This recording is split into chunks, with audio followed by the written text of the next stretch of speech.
My name's Joel, And I'm Andrene. and you're listening to Rewind Rewatch, a 90s movie podcast.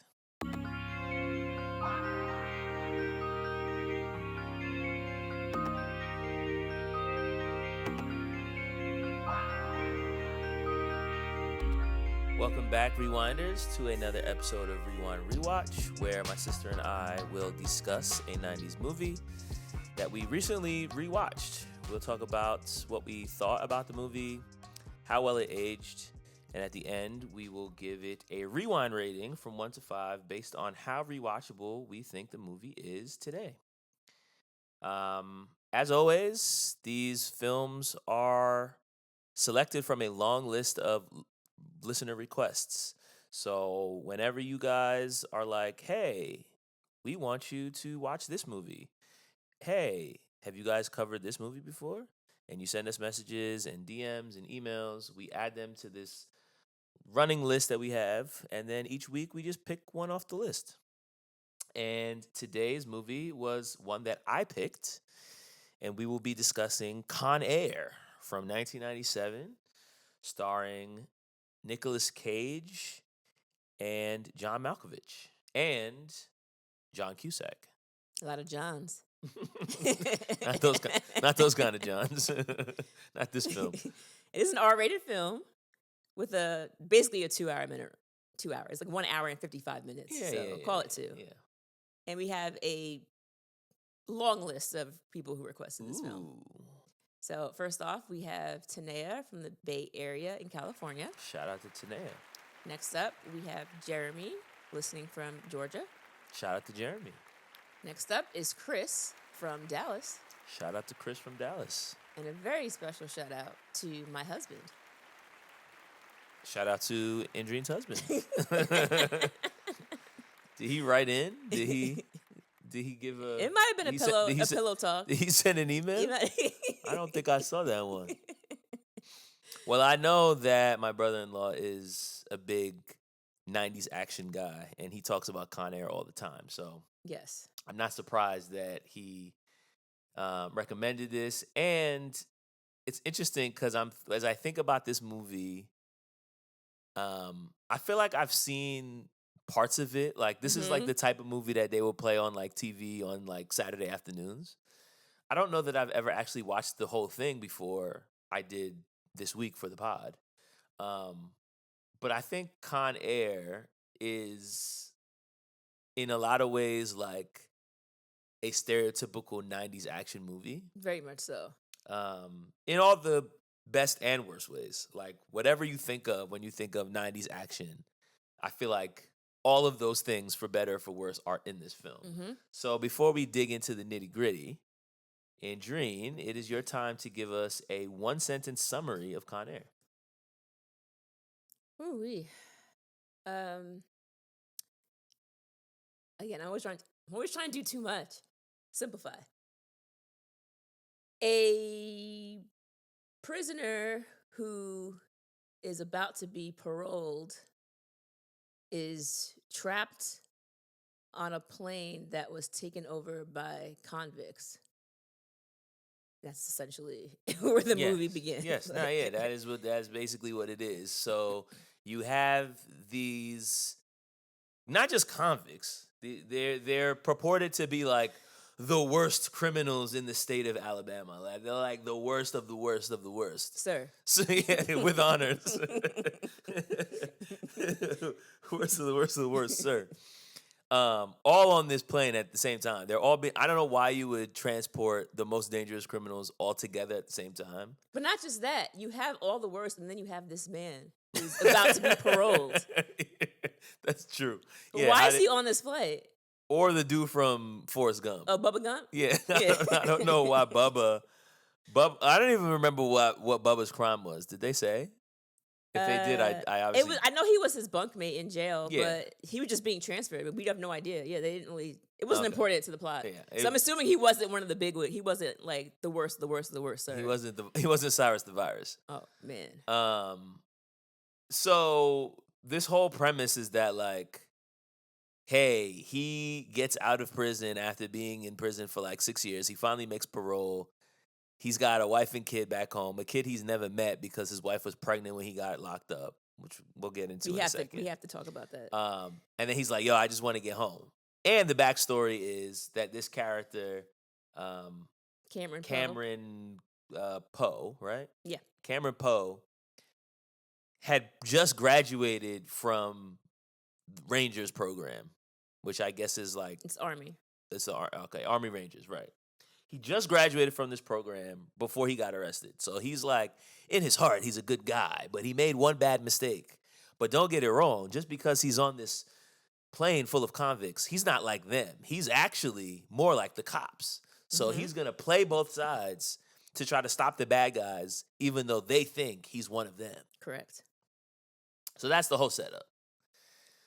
Can we talk about how he ends up in jail? Let's get into it. We have to. So we see him graduating from his course. He goes to see his wife, who was a waitress at this bar in Alabama. And you have these men, I don't even want to call them men, a bunch of animals, basically, who are at this bar. And they're catcalling his wife. They're talking smack to his face. It's so crazy. They're so disrespectful to the point where it's like, all right, so you're catcalling this woman in a bar. Okay. Guys do this. That is disrespectful in and of itself, but fine. But then he's like, oh, I'm here with my husband. No change of energy. Like they keep the energy and then they double down. And then they're upset with him for being married to her. and then he's also wearing his military uniform. And they're making fun of him. They're like, oh, what you gonna do? Army Ranger. And it's like, he's gonna kick your ass, but okay. So they're goading him on, and she keeps telling him, like, you know, don't revert back to the old Cameron that I know. So we know Cameron used to be one of these guys who's all about the fisticuffs, you know? And she's telling him, proving his manliness. Yeah, he's a man's man. Manhood. You gotta prove your manhood to other men. This is what you you know how to do that? I don't know how to do that. Don't y'all prove your womanhood to other women? No. No? We might dress nice for other women. Okay. But we're not like... That's not proving your womanhood? What is womanhood? If you can prove your manhood, right? Then that means, in theory, you should be able to prove your womanhood. How would a woman do that? I feel like we just want to be able to look flyer than you. So it's like, oh, I'm going to step out. My face is going to be beat. I'm going to have my body snatched. And I'm going to be out here looking good. So that is kind of the same thing. I think that's kind of like what. So that is proving your womanhood to other women. But when I'm like, I don't get dressed thinking like, oh, I'm gonna stunt on these hoes and like, oh wow. It's more like I want to make sure. You do, no. I feel like I want to look good for myself. Like, okay. I want to look good for myself. Yeah. Shut up, Joel. It's like I want to look good for myself first. I want to stun in these hoes second. No. And then if I happen to meet a guy, then like that's like the third and distant option. But like these men actually don't matter. My husband, my boyfriend, if he likes it, that's great. But really, I want to stun on these hoes, first and foremost. All right, so anyway, these guys are being mad reckless. He ignores them while they're inside.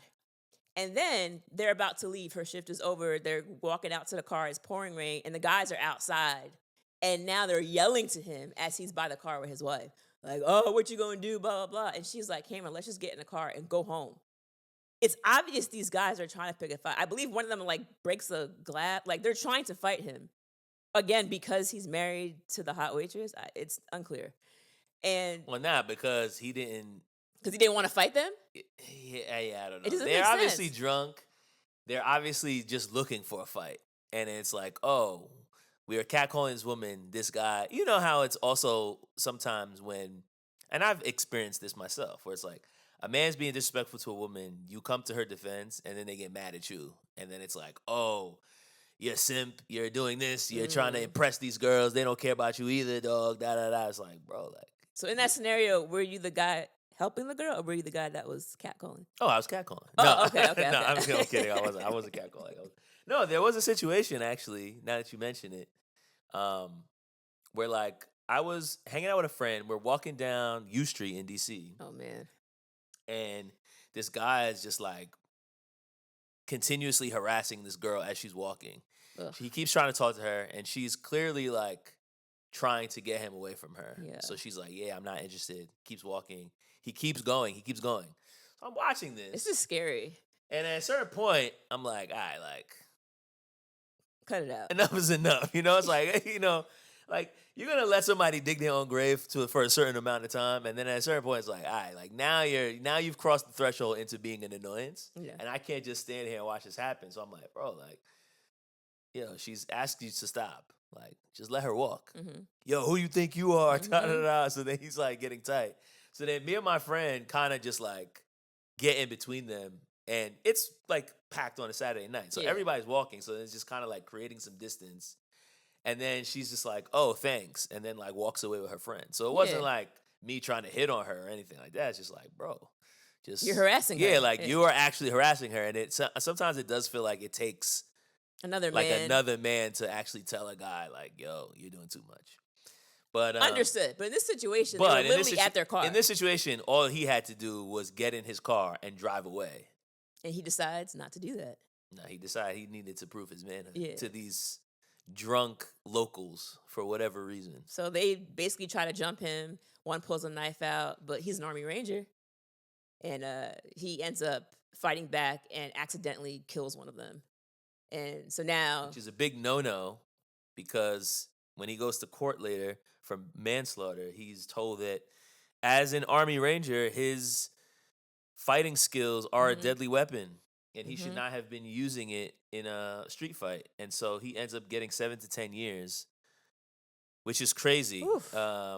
You're killing a guy, yes. It was in self-defense because he got jumped. So I don't really know how he got 7 to 10 years for that. It almost seemed like he was being... Well, remember, he pled. Because his lawyer said if it goes to trial, you basically could get like 10 to life or something. But if you plead out, you'll get like 4 years and then like 1 for good behavior. And the attorney was way wrong because he pled and the judge was like, oh, by the way, and then gave him. Right. So he kind of got screwed. Nah, he got bad legal counsel. Yeah,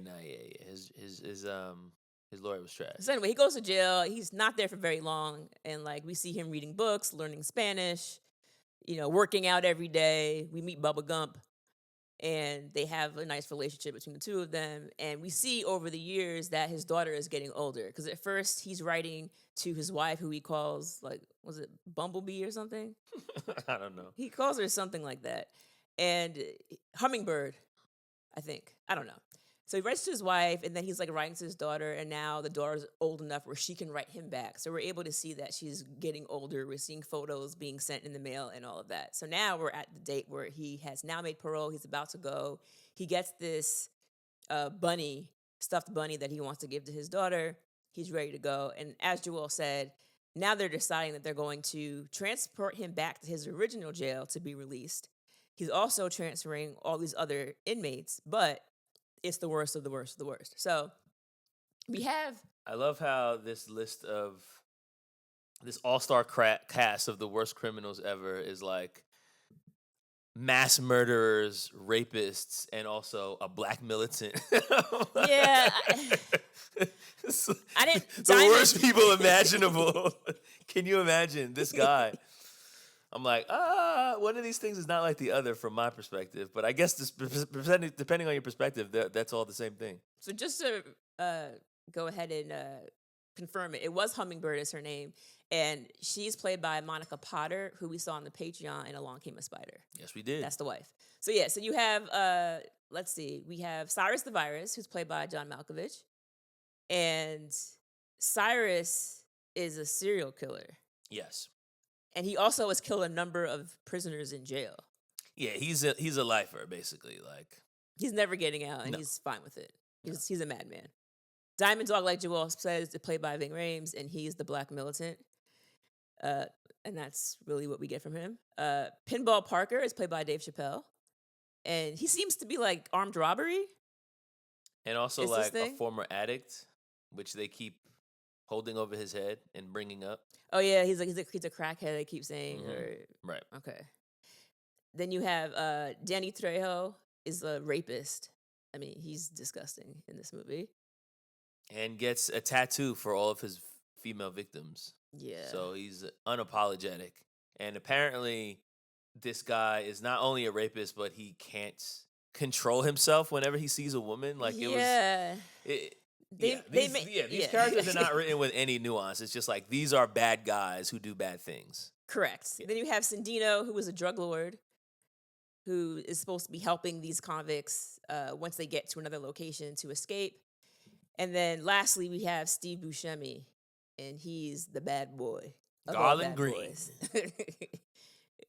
Garland Green, he has butchered 30 people. Yeah. They wheel him onto the plane as if he's Hannibal Lecter. Right. Like his hands are like in mittens. They have a mask over his face, like Silence of the Lambs. Hmm. Like it's like very like, yo, this is the top dog of them all. Nobody's crazier than Garland Green. So I wanted to ask you, who was your favorite of the bad guys, of the convicts? Well, that's an interesting question because you're obviously like rooting against these guys. They are Hmm. the bad guys. John Malkovich is Cyrus the Virus, and he is kind of running the show. The entire plot to take over the plane seems to have been his. He's organized this whole thing. He's gotten a number of the other convicts on board, so they all like know what to do once the plane goes into motion. And he brings his whole John Malkovichness to the role. So he's like very intelligent, like very verbose, but also very smug, Hmm. um, and very sarcastic. So I would say just off the strength of like me not really enjoying any of the other convicts, it would have to be him. Interesting. I had a different take. I actually really enjoyed Steve Buscemi as Garland Green because this Yeah, that's good. Yeah, he was pretty good. this is not a typical role for him. Typically, you see him just like when I think about like seeing him in like Adam Sandler movies, right? He's Right. just like out here making jokes, and even in We saw Armageddon, him last week in yes, Wedding Singer. even in Armageddon, he's like making jokes about riding, asteroid down or whatever. Like Right, he's yeah. just silly. And here he is able to read the other inmates extremely well. He's like, oh, that person probably has mommy or daddy issues. This is why he does that. That's why he does that. And he's very calm and collected the entire time. And as the most dangerous Even when the person, plane is getting shot up, he's yeah, just like sitting there, like yeah. He's like, he's got the whole world in his hands. He's got the he's just singing a song and just like living his best life. And I just like how calm and collected he was made him even scarier to me. Because like, what is going on in his brain right now? yeah, because he wasn't like crashing out the way the rest of them No. were like, yo, I'm so scary. I'm such a bad guy. I do all these crazy things. And then he was just like, my reputation precedes me. I don't Hmm. have to like posture. He was just kind of just like chilling. And at first, the way that they wheel him in, he looks so imposing that you're like, what's going to happen when they let this guy out of his chains? And then he just kind of just sits in his seat. Like, Yeah. he's just like, yeah, like, I don't want to kill y'all. Yeah. Like, I'm chilling. Like, All right. So let's talk about the DEA and their whole oh God. play into this. Well, Because yeah. I mean, yeah, because it's like, if this is exactly what we just said about the criminals, like having no nuance and just being like, yo, look how bad they are. They keep trying to break the law and they'll kill any cop that gets in their way. Meanwhile, there is a DEA agent who is trying to do some sort of like undercover recon. Mhm. So they place a guy on the plane with all these convicts, posing as a convict himself, so that he can get information from the gang lord. Yeah, because Sandino was supposed to be on there, the cartel guy. Right. And so they're like, oh, yeah. So the DEA agent who's in charge of that operation is Duncan Malloy. And like you said, he's very much one track mind. All he wants is to get my agent on there to get information so we could like bust this guy up. That's all he cares about. And opposite him, you have John Cusack, who plays Agent Vince Larkin. And And he's a U.S. Marshal. U.S. Marshal. So he's like, this is my plane. These are my guys. Like, we have a way of doing things. You can't just bring an agent on there with a gun. And he's like, well, my man can't get on that plane without a gun. He's like, well, I guess your man's not going on the plane. And as I'm watching this, I was like, he's going to get the gun on the plane. Like, we know this is going to happen because they keep saying it can't happen. So sure enough, right before he gets on the plane, you see DEA Duncan Malloy patting his guy down, and then he like just slips the gun into the bottom of the guy's shoe. I'm like, okay, this is gonna end terribly for your guy. Not even watching this movie the whole way through before, like Joel said, I knew this guy's not making it out because he brought this gun on. And sure enough, it doesn't work out for It did him. not end well for his guy. Yeah, I think what made me most frustrated with the Malloy character was how unnecessarily offended he was by Vince and everything that Vince was trying to do. Mhm. Like, you're showing up to these people's, like, you're entering their world. This is what they do on a regular basis. You are here for a specific mission, but because you're DEA and you think that whatever you're doing is more important than what they're doing, you're trying to pull rank over them, which is like a very common action movie trope where Mhm. you have two separate branches of enforcement that are like at odds because they both are trying to achieve their own mission and neither of them wants to listen to the other. Okay, fine. Well, more men posturing and Yes, you got to show your manhood. But the DEA guy, Malloy, is like so cartoonishly unlikable and so unbelievably rash for someone who is in an elevated position of law enforcement. He seems to have no sense of like wanting context or thinking Mhm. things through. He's just very reactive and not planful at all.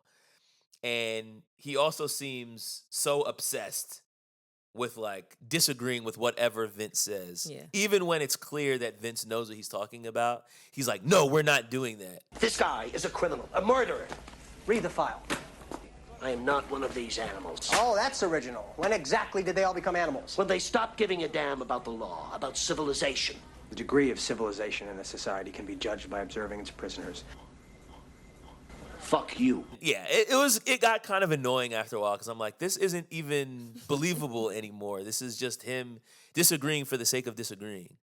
They got to create conflict somewhere. If the cops are all working together, they would be too easy to catch, these guys, because it always seems as if I don't know that that's true, man. They took over the plane and they got rid of the yes, tracking device. So I don't think it would have just been like, oh, if they're working together, this is so easy. They still had a lot to do. yeah, but when at the point where Vince figures out where they're going, so they've already taken over the plane. They've actually already have their own inmate flying the plane, named Swamp Thing, flying the plane, and now they had already gotten rid of the transponder on the plane, so they have no idea where the plane is actually going, and Vince is able to figure out what's happening because unfortunately, Dave Chappelle's character, Pinball Parker, ends up dying.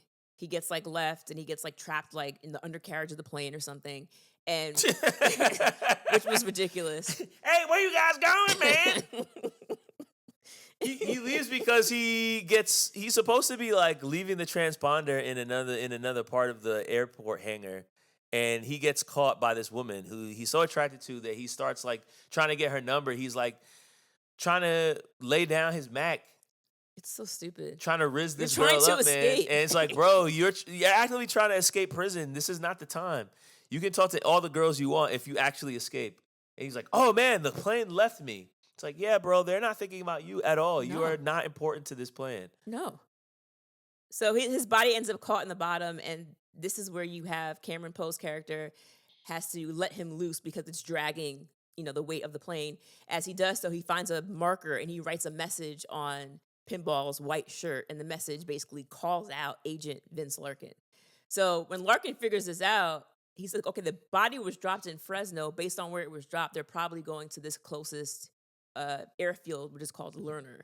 So all that to say, he figures out where they're going. But like Joel said, when he goes to warn Malloy is just completely disregards anything that he says just because he feels like being contrarian, I guess. Yeah, he's like, oh, we can't trust him. He's a convict. It's like, he's like, but look at his file. Yeah. I don't need to read that file. I'm Yeah. like, come on, man. They're all animals. This guy's a DEA agent. Well, not he doesn't want to read a guy's file. But not This is just- ridiculous. But not just that. Larkin even says to him, the reason why he got locked up was these people were attacking his wife, and he was trying to protect his wife. That could have been you or me. I'm not like those animals. Like, so you wouldn't protect your wife? Is No. that what you're saying? No. So like he didn't even like not even one sentence where he's thinking like, okay, well maybe I would possibly do that. Nah, that's what I said. Malloy was very cartoonish. But what I'm saying is like if he had believed him and they all went to the Lerner airfield together, possibly it would have been a easier take instead of one agent being there by himself. Apparently Vince Larkin has no partner. I don't know how that works. Nah, yo, this is crazy. He just by himself the entire movie. Yo, it honestly did feel like this guy is a U.S. Marshal, but for some reason it seems like he has no one that trusts him, no one that he trusts, and also access to no resources. So he's just like going rogue the entire time. There's one part where they're trying to figure out how the plane could have gotten taken over, and they go and do some recon on Cyrus the Virus's former jail cell. They find all this materials, including blueprints of the plane that they were going to fly, as well as the Anarchist Cookbook, which is every lunatic's Bible. And there's this box that says, "Please do not open." And he goes and says to the guys on the team, "I got to run out of here. Don't touch anything." Yep. And as soon as he leaves, they're like, well, start touching things and open the box that says, "Do not open me."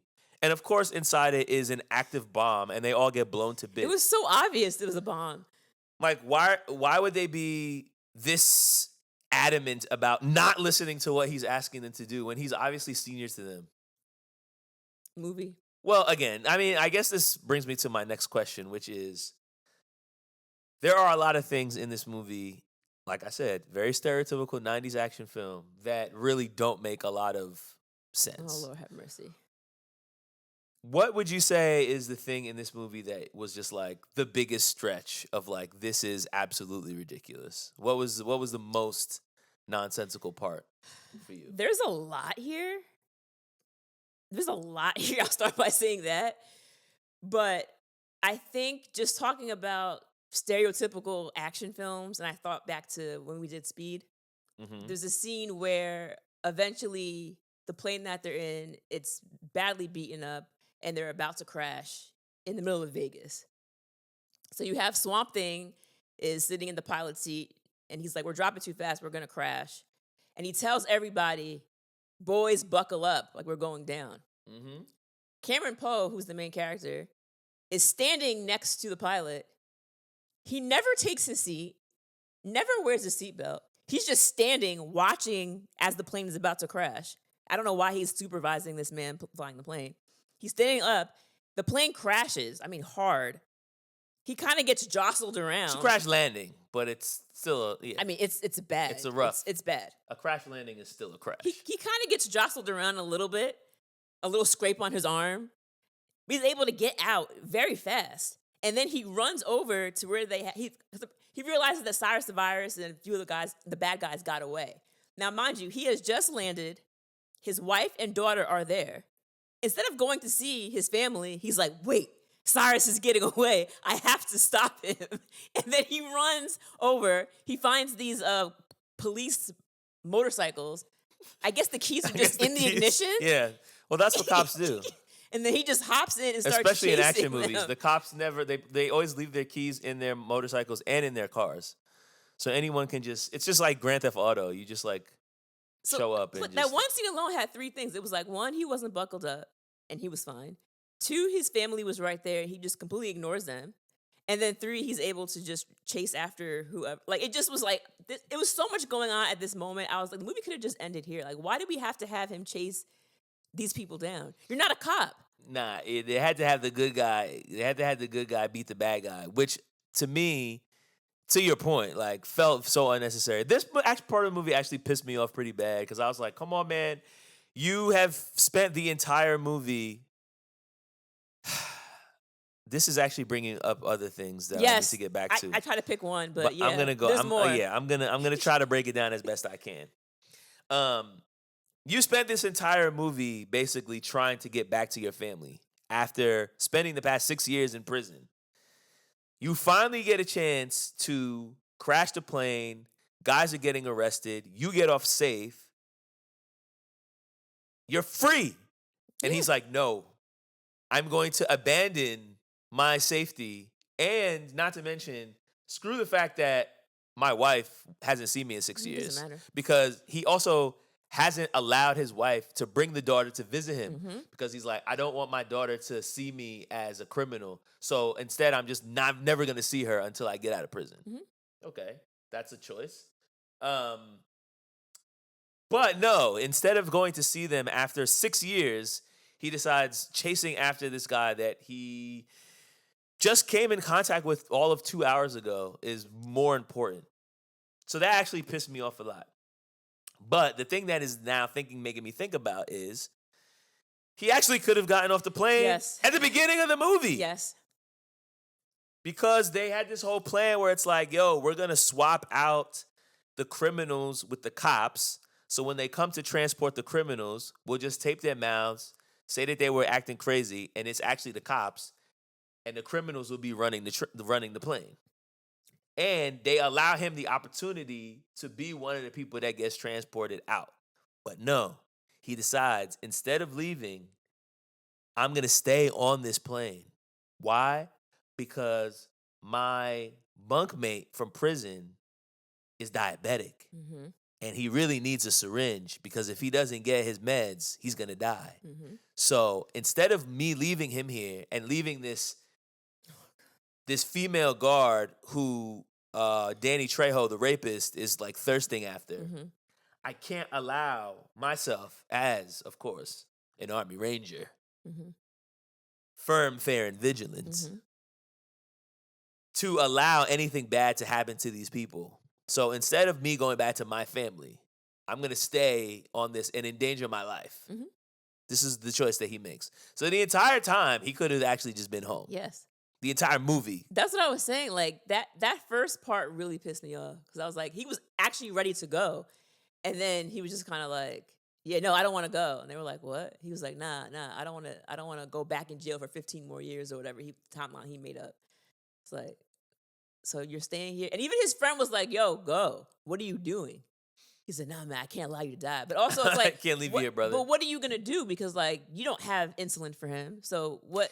Nah, they had the insulin, but they needed the needle. Remember? Oh, that's right. He goes. There was one little bit left. He goes and finds the first aid kit with the old man at the Lerner airfield. Yeah. It's a whole thing. But he's able to save his friend. He's able to save this female guard. He's able to catch Cyrus the virus. And the other part is when he single-handedly decides to fight all of the bad guys on the plane by himself. Yeah. I mean, he's the good guy. What do you want from him? Yeah. He's the good guy in these films where, like, the good guy has to be the one that does all of the things to ensure the other characters are safe. So this is the whole thing. I think what bothered me also that you haven't really mentioned yet is we know that underneath the part where all of the criminals are hanging out, they have all of the personal belongings of all the prisoners that are being transported. And we find out that one of these guys, who I think is like another one of these serial killers, goes down there and he finds out that Poe was actually about to be released. And I think he had picked up his daughter's bunny rabbit or something, and then they get into a whole fight, and Poe ends up killing him because he would have, of course, exposed his secret. In my head, I'm thinking like, okay, he found the paper that says that you're being released. Why don't you take that paper and either like put it in your drawers or like do something so that no one else can find it? Because if he came down and find it, I'm thinking someone else can come down here and find it. He puts it right back in the box. So that later on... And the bunny. Yeah, so that later on, Cyrus and Diamond can find it. And I was like, but why didn't you think you should get rid of this evidence? That made no sense. So, yeah, the part at the end that, yes, you're right, that made no sense. The part towards the end that pissed me off before I was pissed off even further is when basically I don't even remember exactly what happens where he's trying to save them that's what happens. He ties the plane against a column so that when it takes off, they get slowed down because he wants the cops to catch them. But it doesn't work. And then they're like, yo, who did this? Who tied this thing up? We obviously have someone in here who's messing up the plans. And this is when Bubba Gump tries to protect his man, and he's like, yo, I it did was it. me. I did it. So then Cyrus the Virus shoots him in the gut. Mind you, he's already having a diabetic crash out. On top of that, he gets shot in the stomach and somehow survives. Unclear exactly Yeah, I how thought that he was happened. dead. But he's like bleeding out for like 30 minutes and still is able to survive. Whatever. After he gets shot, and not Cyrus, Cameron is trying to like convince him that everything's gonna be okay. This is after he beats up the rapist who's trying to get on the cop. Mm-hmm. And he's like, man, I just feel like I just wonder if I'm supposed to make it or not. And I don't even know if God loves me. Maybe there's no God at all. Bubba Gump says this. Yeah, Yeah. Bubba Gump says this. I got a bad feeling, son. I'm feeling like maybe I'm not supposed to make it. You gonna make it. There ain't no God. He don't exist. Hey, where you going? I'm gonna show you God does exist. God, that was bad. I'm going to show you that was- God does exist. that was bad. And by this, he means I'm going to be the hero that God designed me to Oh, be. God. I'm going to save everyone. I'm like, yo, this guy has like a real hero complex, clearly. Well, you have to be in We these saw that movies. from the beginning Yeah. when he unnecessarily killed this guy. Mhm. But now he's going even further and further, where like this guy has such a serious hero complex that I have concerns about his ability to even like just go home and be a family man. Like, how's he going to just be like a husband and a father? Well, he's not. Think about it. He just went through his training to be an Army Ranger. He's gonna go back. You know what I mean? Like, from what I understand, like he's not done with the military. Like, he's probably back home for a little bit, and then he's gonna get shipped off somewhere. He'll be fine. Yeah, that's crazy. He'll be fine. Because even when John Cusack, Vince, goes and meets with the wife, and he's interviewing her to be like, do you have any reason to understand why he might still be on this plane? And she's like, no, like I have no idea why he would do this. Like, this doesn't make any sense. But then she also said, And but knowing him, he has a good reason. Yeah, but he didn't. His friend. He did not have a good His reason. friend and the honor of the female, The person. honor of the female guard. Yeah. Yeah. And then at a later point, and he's talking to Vince on the phone through the plane or something. I don't even remember what happens. But he basically like tells Vince to tell his wife that he couldn't leave a fallen man behind. I'm like, you think your wife's gonna understand that? She hasn't seen you in 6 years? So I believe he told him that when they were both in the Lerner airfield and they had the guns drawn against each other. Oh, that's right. And That's he what it basically was. says, like, I'm going back on the plane. So again, he had another opportunity. He could have just stayed in the hangar. He got back on the plane to give the syringe to Bubba Gump. Tell my wife I love her, but I couldn't leave a fallen man behind. Bro, what? You can die. You haven't seen me in 6 Yeah, you haven't seen me in 6 years. And then you went back on a plane when you could have gotten off, and then you die. Then what? Then what am I going to tell your wife? Oh, That he died He said he try- couldn't leave a fallen man behind. Yeah. It's like, what, bro? Yeah. That's how he thinks. Yeah. Nah, yeah, he was doing way too much. Like, the hero complex was out of control. But you need it for these kind of movies. Like, the good guy has to be the one that is willing to do anything, do all that it takes to make it right. And it kind of, going back to Speed, it kind of reminds me of having that idea of having that one cop who was like, I got to get on this bus and I got to do what I can to make sure that I'm able to help these people from getting blown up. And that's just, without him, what would have happened? You know, it's funny that you bring up Speed because I feel like Nick Cage and Keanu Reeves are they kind of feel like similar shoes in my head. Like, I feel like they're both kind of always these over the top cheesy characters, which makes it hard for me to like really know how good they are. But I feel like Nicolas Cage has more range. Like, I don't think I could see Keanu doing Face Off. Like how wild and like when he was like wearing that stupid like Pope outfit or whatever and doing all that nonsense. Like it was weird, but like I don't know if I can see Keanu doing that. I don't know that that's a knock on Keanu, man. That movie is pretty terrible. I don't know that I would want anyone to be doing any of the things Nick Cage was doing in that movie. I mean, I don't know. I feel like a lot of times I see them in films and they're playing like these caricatures of a character where they're very rarely rooted in any sort of like reality or relatability, which I think makes it hard for me to be like, is this guy actually good? I haven't seen a lot of like performances by either of them that were not. I don't want to make it sound like I think that they suck. I don't think that they're like terrible actors, but I also feel like they haven't given themselves a lot to work with, so to speak. Like a serious drama role. Or even the comedic roles. Like I think we've seen probably more comedic roles. Well, no, that's they both done comedy. But they kind of,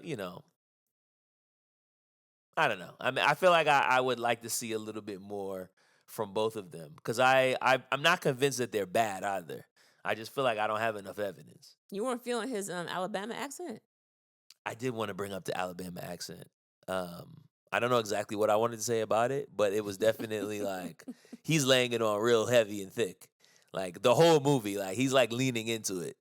It's just like, all right, bro. Like I don't know how believable this is, but I don't know a lot of people from Alabama to be able to say that it is or isn't. So I'm gonna say that he did a good job. Well, apparently he actually went down to Alabama to work on his accent. Like he went down there and like spoke to people and tried to perfect it. So I mean, again, I'm not from there either, so I don't know, but he did try. Yeah, I'm gonna say he did a good job because I don't know that he didn't. So okay, so kudos to him. yeah, so maybe he is a good actor.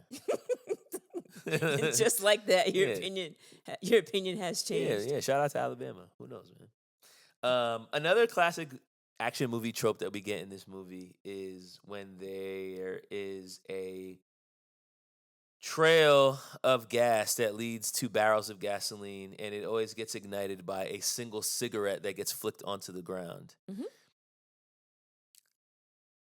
Do you think this would work in real life? I think it would.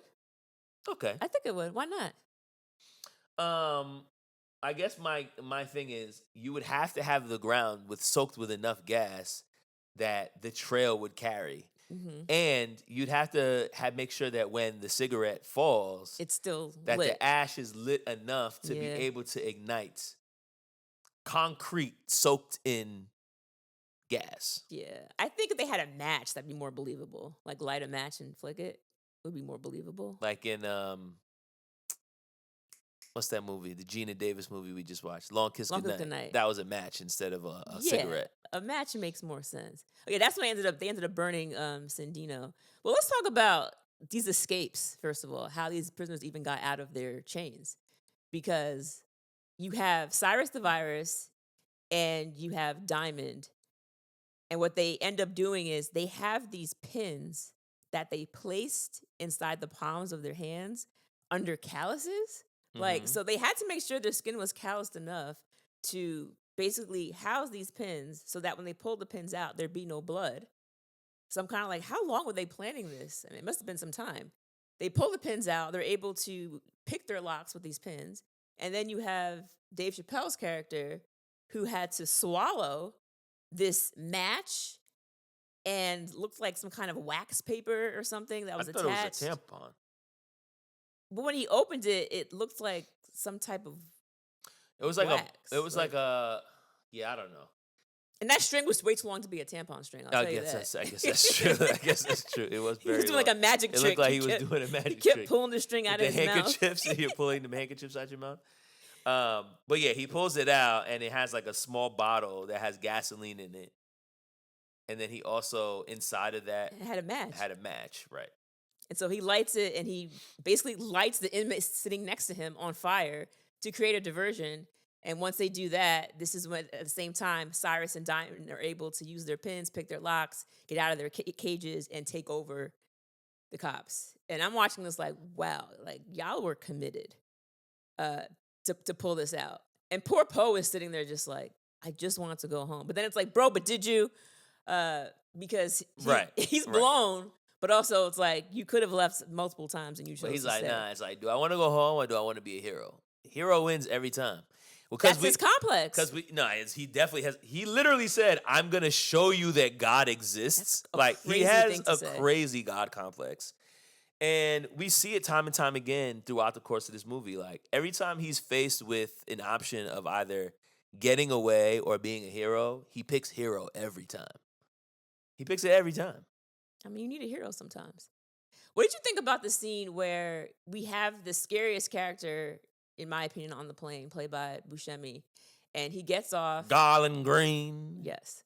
He gets off at Lerner Field or whatever, and he ends up finding this little girl playing in the trailer park with her dollies, and she's sitting down, and she invites him over, and she's like, yeah, you want to have tea with me?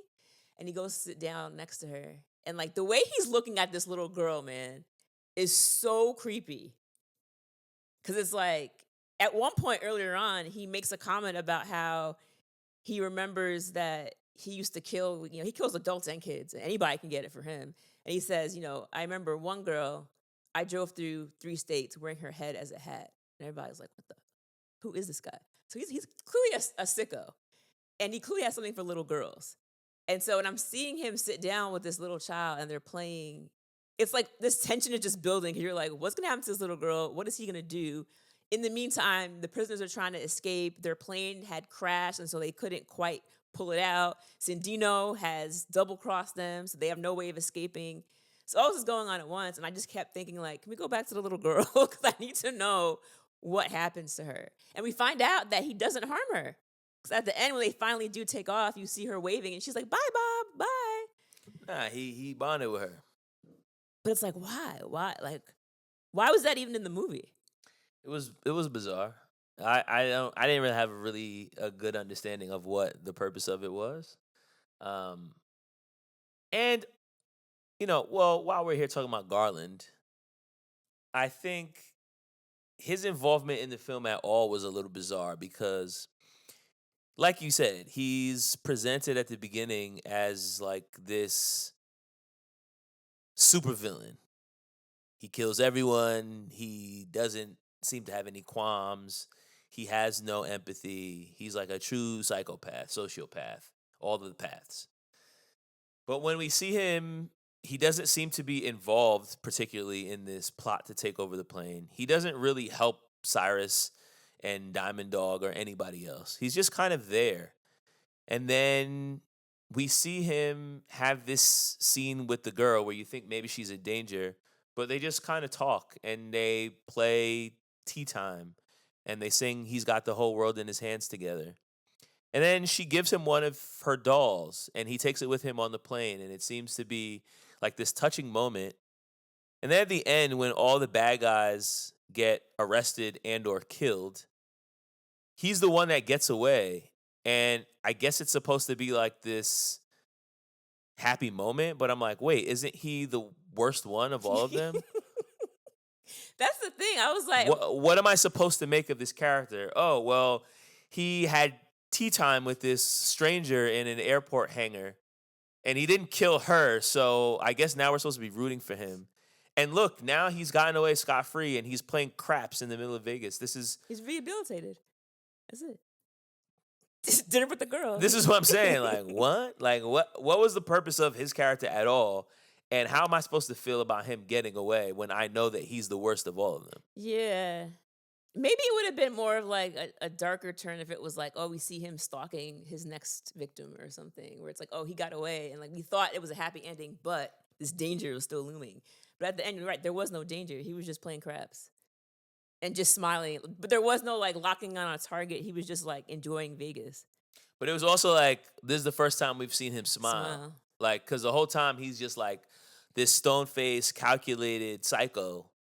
But he's also like psychoanalyzing all the other criminals on the plane. And he talks in this like very like calm, monotone voice. He's mad smart. He never raises his voice. He seems like very even-keeled, like almost too even-keeled, especially when you're in a plane that's getting shot at, and he's just like sitting calmly in his seat. So yeah, I was just unclear about like Mm-hmm. what the purpose of any of that was. And then it's Fair like, enough. okay, so now he gets away. Cool, I guess. Another great action movie trope that we get is the bad guy always has to give a speech before he kills the good guy. You have to explain. So now so now I think there's a part where after Cameron says that he's basically gonna be God, um, and he like knocks out a bunch of people, and then he fights everyone, and he gets in, and he's able to like lock them behind the cage by himself. Nobody kills him, despite the fact that they have been working together this entire time. They didn't work in concert to stop the one guy that was trying to. Yeah. Okay. Then one of the guys tries to stop him by shooting him, despite the fact that they are 7 feet maybe apart. He misses and only grazes the side of his arm. Mm-hmm. Okay, then Cameron just knocks that guy out. He gets into the cockpit and is able to kind of do all this stuff. At some point, Cyrus the Virus is able to kind of get out of where he's been locked. I don't even remember exactly the series of events, what happens. But he has Cameron dead to rights, and I think he has a gun pulled on him. And instead of just like killing him, he like gives this whole like speech about why he wants to get away and how this guy got in his way, and this is why you're gonna die now. It's like, You have to give a speech so the audience knows your mindset was. We have to know all of that. we already know his mindset. I mean, this goes back to the Austin Powers. They're making fun of these kind of movies where they always got That's true. to give the person time to plan it out and plot out how they're going to escape as you're talking to me. It's just part of it. I also think that movies like this are also very big on having, these famous phrases that people will say. And I think, and you already brought the whole God complex one where, I don't believe in God or God's not real. And he wants to show you something to believe in, which was like, I mean, I just rolled my eyes so far to the back of my head. I'm like, okay, Cameron, relax. And then the other big one is when the character who Cameron ends up killing because he figures out that Cameron is on parole and he is holding on to his daughter's bunny and he basically kills the guy and then he's like, why couldn't you put the bunny back in the box? It's like, Because he told him. okay. I said, put the bunny back in the box. And then when the plane crashes and Cyrus the Virus gets killed, there's a big explosion and the things on the plane are all over the place. This plane crashes in the middle of the Vegas Strip, but somehow doesn't kill anyone, which is a very convenient accident. And then as he's finally walking away after Cyrus has died, he's finally going to make his way back to his wife and kid. And oh, look what just happens to be floating down the street, approaching a drain. Yeah. The bunny rabbit from his luggage. Yeah. And right before it goes into the sewer drain, Cameron's hand appears in the frame and grabs the bunny rabbit to save it. I said, "Wow, this is they're really piling up the cheese here right at the end." That was after the fire truck had crashed. Yes. And then he goes to his daughter and he's like, "Here, I got you a gift." And she's like, "I don't want that dirty ass." She didn't say that, but in her head, like she's looking at him like, "I don't want that thing." He's like, "I'm sorry, it's a little bit dirty." It's like, bro, a little bit dirty? That thing is filthy. And then the mom's like, "Come on, get that gift your daddy gave you." She's like, "Oh, Thanks. okay, for this. thanks, don't I want guess." This. I don't want this ratty ass dog. And also, And also, I've never met you before, and he man. looks terrifying, bro. We've only been exchanging letters because you wouldn't let me meet you, which doesn't make any sense because if they've been exchanging letters, obviously she knows her father's in prison. So what is he Yeah. protecting her from exactly? Being there in the environment. being in I mean, a I've prison. heard people say they don't want kids coming. I get it. I probably get it. But yeah. I would want to It's- see my kid. I don't know. I don't know. That seems like a really long time to have never met your daughter. Yeah. So then at the end, they have this warm embrace with his wife and his daughter, and it's supposed to be, this heartwarming scene. How do I breathe without you? Okay, let's talk about this because I'm skipping right past the theme for a second because I gotta talk about how do I breathe. You gotta talk about. I have You gotta to. talk about how do I breathe. I have to. I have to. How do you breathe? Because the song "How Do I Live" was written by Diane Warren, and she is the person who also wrote "I Don't Want to Miss a Thing," as well as "Because You Loved Me." So like she makes hits for movies, basically is what she does. So when she wrote this song, she had Leanne Rimes in mind to sing this song. Producers heard Leanne's version and was like, yo, she sounds mad young, and also this song is too poppy. We need to have more like deep, aching heartbreak. And she's 14 years old. Not enough cheese. We Yeah. need more cheese. She's This is 14. an action movie after all. She's 14 and like this is not really hitting for us.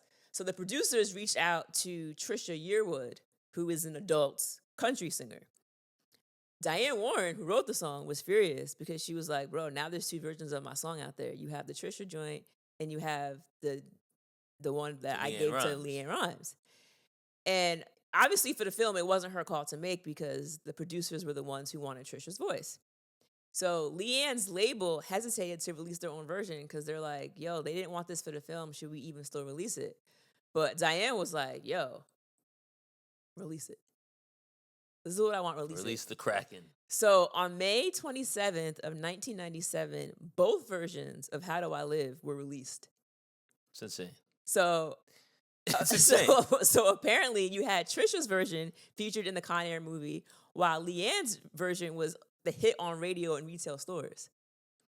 And so it became an instant media frenzy, and they said that radio stations had to basically pick sides, like, which one are you going to play?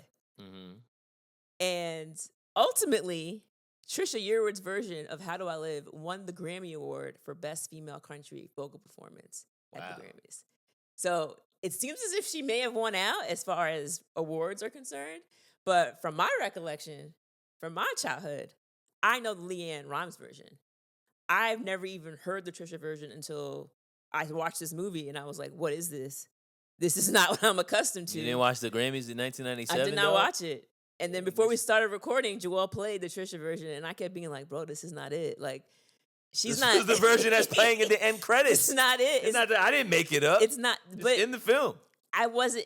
It's not it for me. Now, you talk about Trisha getting the Grammy, but it's not like Leanne didn't absolutely eat off her version. Her version is, I don't have the stats in front of me right now, but it is one of the longest running Billboard hits of all time, like top 5 of all time. It is the longest charting Billboard single to never reach number 1, ironically, because it peaked at number 2. But it was on the charts for so long that it is amongst the top Billboard charted songs of all time. So it's funny because these songs were released on the same day by 2 different artists, 2 different versions, and they're both probably both of their biggest hits. Yeah. That's And I guess that means Diane Warren was getting writing credits from both versions. Oh, yeah. So she was So rolling it's the like, dough. I wrote one song and I'm getting paid twice for it. That's why she was like, yeah, release it. I mean, there's no way she could have known that would have happened. Because it's definitely, it's giving like, whoop, there it is versus whoop, there it is. Where it's like these 2 very similar songs that were out at the same time. And usually one becomes a hit and the other one just goes away. Yeah. But like both of these songs were big hits, which is just unheard of. Well, shout out to the writer then, Diane Warren. All right. So you teased the theme earlier. Where did you land with the theme for this film? I mean, based on what the movie wants to present, right? It's the whole idea of, I mean, he says like not leaving a man behind. It's the idea of doing whatever it takes to, I guess, like do the right thing, you know, for lack of a better term. Yeah. Even if it may put you out, even if it may make you uncomfortable, even if it's the harder thing to do, they're telling you in this situation, it's better to stick it through and do what you know that is right, rather than just, you know, tucking your tail and running away, which is what I would have done. Yeah, for sure. I had something similar, something about putting others before yourself. The problem I have with this theme, of course, is that it's one thing to put others before yourself. The problem I had with it is that in the process of him putting all these people before himself, he's also putting them above his family. Yeah. Because what your family wants is to get you home. And so you're also not only just ignoring your own wants, but you're also ignoring the wants of your wife and kid to save these people who are not your family. So that was my issue with it, but I think that is ultimately what the theme of this movie is supposed to be. Okay, some more facts. Yes. So, for this film, Nicolas Cage actually did his own stunts. Did you know that? I did not know that. Yeah, he apparently like threw himself into this film and was like, "Yeah, I'm about to go crazy." So, as far as how good he's as an actor, you can respect the fact that he's out here, doing his Tom Cruise. He showed me something. I might have to change my opinion. He's out here doing a Tom Cruise. And this movie apparently took in $224 million at the box office. And the budget was only $75 million. So they made quite a bit of money on it. And it was one of the top 20 highest grossing films of 1997. Apparently, Cusack and Malkovich were not big fans of this film as the way it came out as an end product. Malkovich reportedly said that he was annoyed that the movie and his character were being rewritten during the production. So maybe he just had some gripes about how production was going about filming the movie. But they both have also said that they simply took these parts because it was a nice payday. So they didn't really believe in the script, but they were like, yeah. At the end of the day, this is a job. This is a popcorn action flick. It is nothing more and nothing less. Yeah. As a comedian, Dave Chappelle was given free reign, and he reportedly improvised most of his dialogue. Does not surprise me. Which makes perfect sense when you think about him. The decision to film the climax in Vegas was bolstered by the fact that the Sands Hotel that we see at the end was going to be demolished anyway. And so they were able to take advantage of that demolition to use it as a crash landing for the film. Because it's like, we're blowing up this hotel anyway, so let's just go ahead and work it into the film so that they can crash the plane around there. What's really sad about this is there was a welder by the name of Phil Swartz. He was one of these special effects crew members. And they had the model of an airplane that he was working on, and it fell on him while he was working on it during production. It pinned him, and he died during the accident. So as a result, this movie is actually dedicated to his memory. That's crazy. That's tough. So you think about doing your own stunts and things like that. I always think about how things can go wrong. Even when we talked about that ridiculous movie we had with Schwarzenegger, True Lies? True Lies, with the horse. Oh, yeah. It's bro, you could have killed Arnold Schwarzenegger doing this stupid stunt. Why are we doing this? So it's very dangerous when you think about some of the things that these people choose to do themselves versus having a stunt double do it. But what are you gonna do? Just to shout out Nicolas Cage, this movie came out. What is this? 97. This is actually the same year that Face Off came out, and in theaters, Face Off actually grossed more than Con Air did, which is funny because watching them back now, it's I clearly prefer Con Air. This movie is significantly better than Face Off, but it's got two big stars in it, and John Travolta is a bigger star than either Johns Malkovich or Cusack. So yeah, bigger John, but better acting here. Better acting, better script, better movie. Yeah, Everything. just better film. All right, and now it's time for the Rewind Ratings. This is your film, so you want to go first? Okay. Yeah, like I said, this is everything that you expect to get when you watch a 90s action movie. It is clear good guys versus bad guys. It's 2 hours long. There are trucks exploding. There's a chase scene. And then, you get the good guy embracing his family for a nice zoom out at the end of the film, which is, the family version of a 90s movie kiss.